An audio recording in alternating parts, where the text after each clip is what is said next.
Hey Matt, it's kind of brown. Can I still eat this? Let's find out. Day 6 of good steak.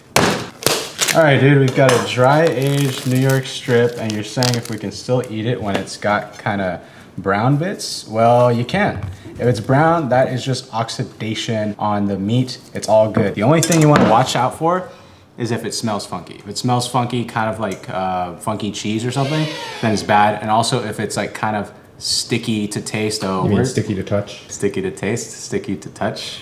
Oh, yo. If it's sticky to touch, that's what she said, then it's not good. You can eat the steak, in fact. That's what we're gonna do, and we're gonna see if Michael can taste the difference. Stay tuned to find out. Brown old steak versus a red steak.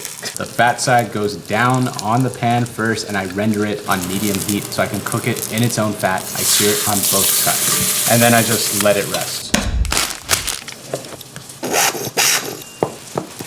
So once the steak was rested, I just sliced it thin because I was craving a little steak sandwich. Tossed it into the pan with some jus, put on a Hawaiian roll with some spicy horseradish, and then called it a day.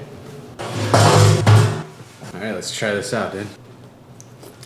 Tastes like a regular steak. See? No. You can eat it. Looks fine to me. Tastes fine. That's some tasty meat.